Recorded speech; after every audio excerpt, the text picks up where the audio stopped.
Bismillahirrahmanirrahim. Assalamualaikum warahmatullahi wabarakatuh. Ini adalah pertemuan ke-14 ya, tentang benzen aromatic compound di sini ya. Jadi kalau berbicara tentang benzen ya, ini merupakan suatu senyawa yang khas gitu ya. Jadi benzen ini pertama kali diisolasi oleh Michael Faraday pada tahun 1825 dari residu berminyak yang tertimbun dalam pipa induk gas di London. Jadi ini tersubstitusi dan senyawa aromatik. Nah, benzen dan aromatik ini bedanya di sini bahwa benzen ini adalah struktur dasar dari senyawa aromatik. Jadi ini adalah kalau aromatik sendiri adalah turunan dari benzen. Jadi intinya adalah benzen gitu ya. Nah, hampir 90% senyawa aktif bahan obat adalah senyawa aromatik di sini.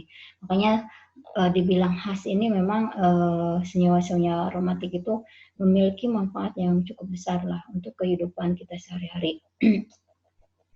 Nah, ini contohnya ada benzen, ini toluene, silen, inden, naphthalen, biphenyl, anthracene, phenanthren ya. Jadi ini contoh-contoh benzen ya. Seperti ini. Sifat fisik dan kimia, bahwa di dalam hidrokarbon aromatik itu bersifat nonpolar. Ini tidak larut dalam air, larutnya berbagai pelarut organik. Jadi ini digunakan sebagai pelarut ya kalau benzen ini. Bersifat karsinogenik, jadi toksik kalau benzen ini ya. Tata nama benzen ini hampir sama aja. Kalau di dalam benzen bedanya ada strukturnya. Ada struktur benzen, contoh fluorobenzen, klorobenzen, bromobenzen, nitrobenzen. Ini ada beberapa jenis juga, ada toluene, anilin, anisol, fenol, acetophenol, ortosilen, metasilen, parasilen, dan asam benzoat. Nah, ini minimal tahu lah gitu di luar kepala. Toluene itu seperti ini, anilin seperti ini, bisa menuliskan gitu ya, tanpa harus melihat referensi anisol, fenol, gitu, asam benzoat. Bagaimana untuk posisi orto, para, dan meta? Nah, ini kalau orto, ini ada dua, maksudnya ada satu selang yang dilewati gitu ya. Misalnya di sini, di 1, 2, 3 ini posisi orto kalau 1 dengan 2. Kalau 1 dengan 3 itu meta, ada yang dilewati. Kalau para itu sama gitu. Bisa juga misalnya 5 dengan 2, ini posisinya para. Contoh di sini ada metanitrotoluene, 1 metil atau 3 nitrobenzen. Ini para di klorobenzen atau 1,4 di klorobenzen. Ya, jadi semoga bisa membedakan antara orto, meta, dan para di sini. Contoh di sini ada 2 nitrobenzen, ya asam nitrobenzoat atau orto asam nitrobenzoat. Ini 3 nitrobenzoid acid atau meta nitrobenzoid acid. Nah, ini ada posisi para ya. Ini juga para. Ini meta ya, 1,3 di bromobenzen. Kalau misalnya bingung dari mana penamaannya, dilihat dari pertama. Bagus ini 1 2 1 2 3 1 2 3 4. Ini juga sama di sini paling awal 1 2 3 ya. 1 2 3 1,3 di bromobenzen, 1,4 di bromobenzen atau para di bromobenzen. Ya, ini untuk tata nama ya.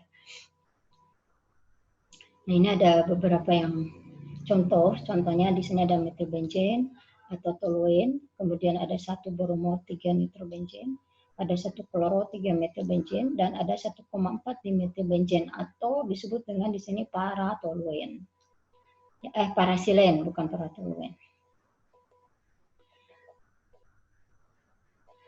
Nah, bagaimana bila lebih dari substituen, dari 2 substituen, maksudnya di sini penomorannya ini harus serendah mungkin. Misalnya di sini tetap nomornya 1, 2, 3, 4, 5, 6, berarti 1,2,3 triklorobenzen, 1,2,4 triklorobenzen sama ya. Penomorannya pusatnya ada di sini.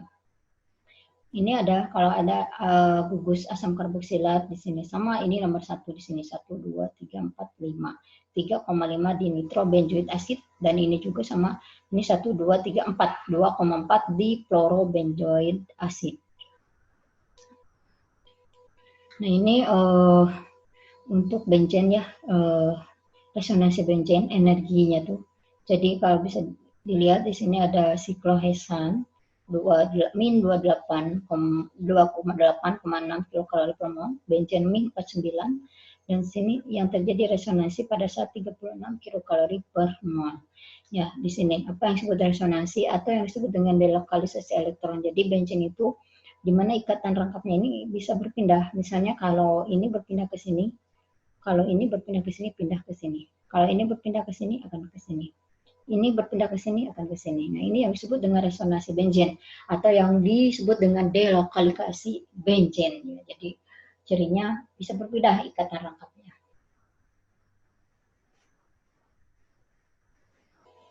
Nah, di sini ada penjelasan tentang struktur resonansi benzen. Ini adalah teori ya, jadi Ibu rasa ini bisa dibaca saja. Jadi Ibu langsung ke senyawa aromatis. Jadi ini aromatis sudah dibilang bahwa aromatis ini turunan dari benzen ya.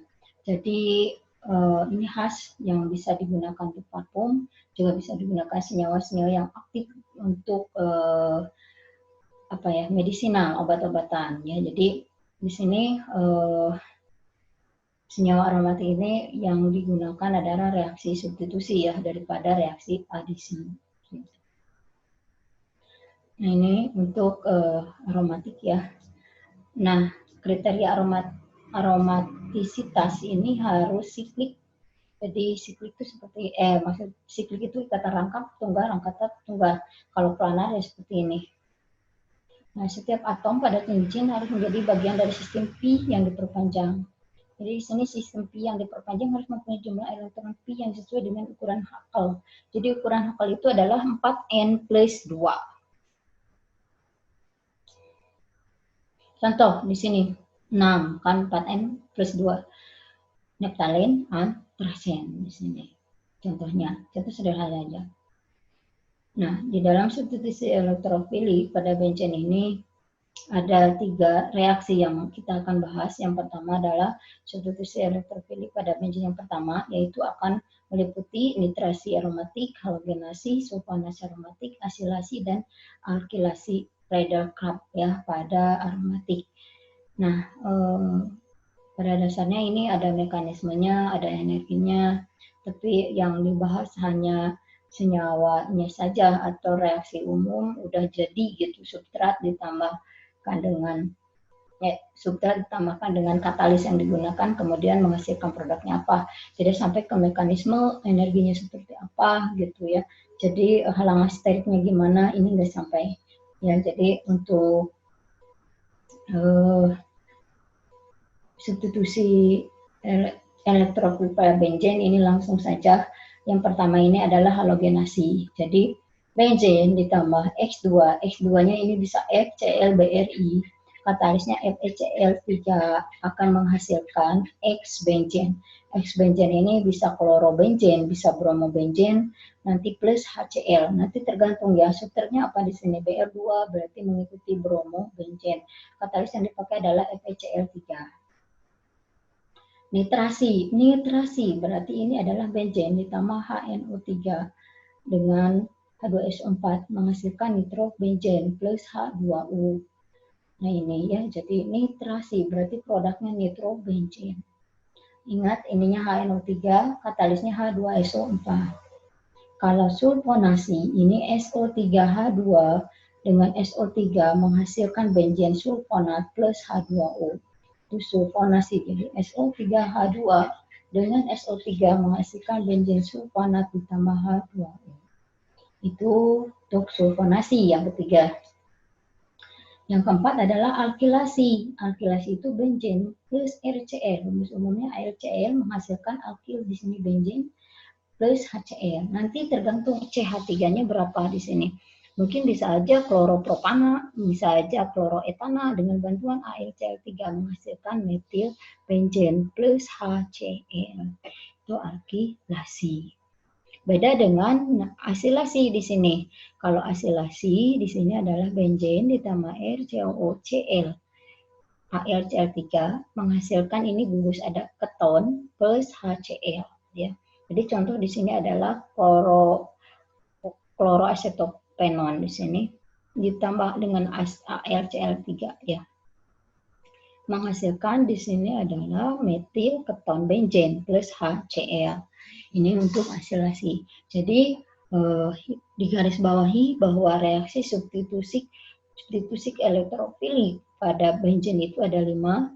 Jadi yang pertama itu adalah halogenasi, yang kedua adalah nitrasi, yang ketiga sulfonasi, yang keempat alkilasi, yang terakhir adalah asilasi. Jadi tolong nanti ditelaah, dibedakan mana yang bedanya dan substratnya apa atau katalisnya apa yang digunakan. Nah, di sini bisa ya dapat diperoleh. Ini ada keywordnya ya di halaman 497 presenden 1 di sini.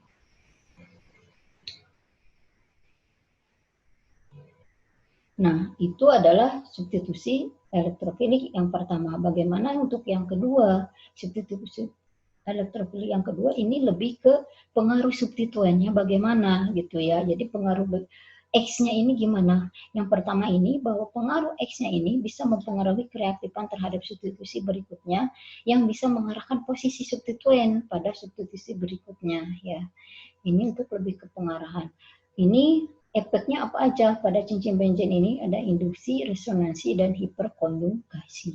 Kita lihat di sini ya. Nah ini yang pertama efek elektronik substituen pada benzen. Ada yang disebut dengan asetor induksi.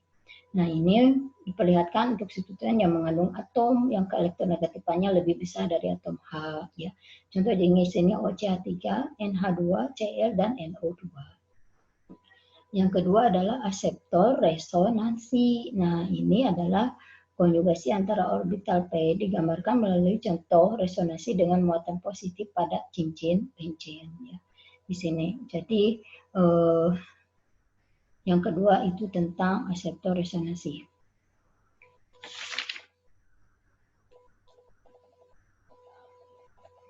Nah, untuk efek elektronik substituen pada benzen yang ketiga ini donor resonansi. Jadi konjugasi antara orbital P digambarkan melalui struktur resonansi dengan muatan negatif. Misal di sini adalah OCH3, NH2, Cl, dan penil di sini ya. Kalau donor hiperkonjugasi, ini konjugasi yang melibatkan orbital S digambarkan melalui struktur resonansi non-klasik. Ya, jadi ada pemutusan ikatan S di sini ya. Jadi dengan muatan negatif pada cincin misalnya CH3 dan alkil. Yang terakhir adalah aseptor hiperkonjugasi. Jadi konjugasi yang melibatkan orbital sigma. Contoh di sini adalah CF3. Jadi untuk efek elektronik sebenarnya ini teori ya. Jadi bisa dibaca kembali nanti atau ditelaah kembali.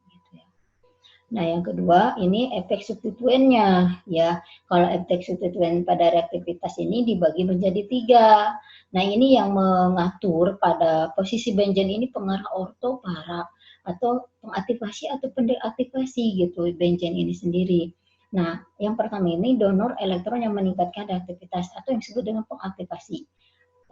Nah, di sini contohnya CH3, NR, OR, atau CH rangkap 2, CH2. Nah, ini bisa meningkatkan reaktivitas sebagai pengaktifasi. Aseptor elektron yang bisa menurunkan reaktivitas itu disebut pendeaktivasi ya. Jadi contohnya NO2, NH3, COR, dan Cl. Nah, yang ketiga untuk substituen dengan efek berlawanan, efek resonansi lebih mempengaruhi dibanding dengan efek lain kecuali pada Cl dan Br induksi lebih kuat. Di sini ada contoh benzen tambah Br2, FeBr2 menghasilkan bromo benzen di sini. Tuh, jadi efek yang berlawanan seperti ini. Jadi ini efek substituen ya untuk pengaruh pada benzen.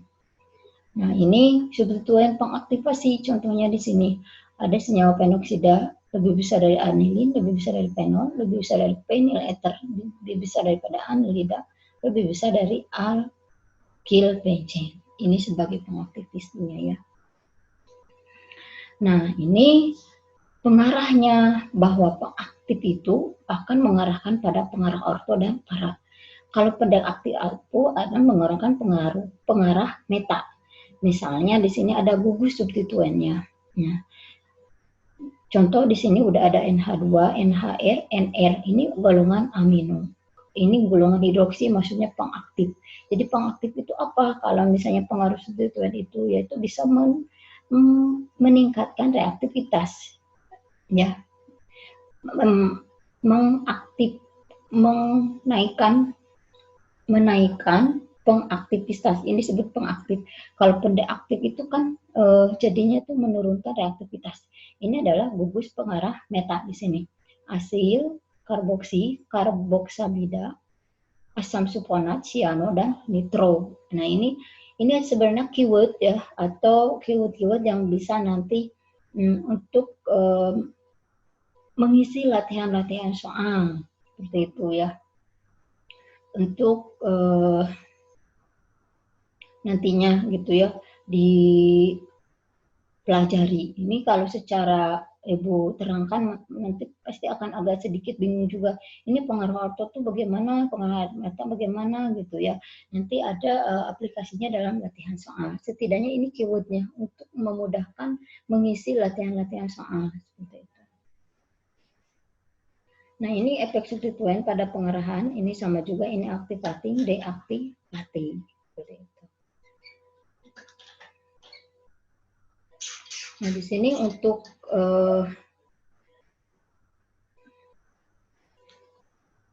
nah ini untuk pengarahan efek substituen pada pengarahan senyawa aromatik ya. Jadi sampai di sini dulu gitu ya Ibu mengcutnya. Jadi ada lagi nanti pengarahan yang belum, nanti sampai di sini. Jadi untuk senyawa aromatik itu di garis bawahi tata nama. Dalam reaksi senyawa aromatik itu ada reaksi substitusi elektrofilik yang pertama, yaitu tentang halogenasi, halogenasi, nitrasi, sulfonasi, alkilasi, asilasi. Kemudian ada pengarahan, ada efek substituen yang berpengaruh. Di situ ada pengarah orto, para, dan meta, yaitu sebagai apakah pengaktifasi atau pendeaktivasi. Nah, ini untuk reaksi substitusi elektrofilik yang kedua, itu untuk substituen pengarahan pada benzen. Nah, nanti ada yang ketiga ya, dilanjut. Nah, untuk pertemuan kali ini Ibu akhiri. Wassalamualaikum warahmatullahi wabarakatuh.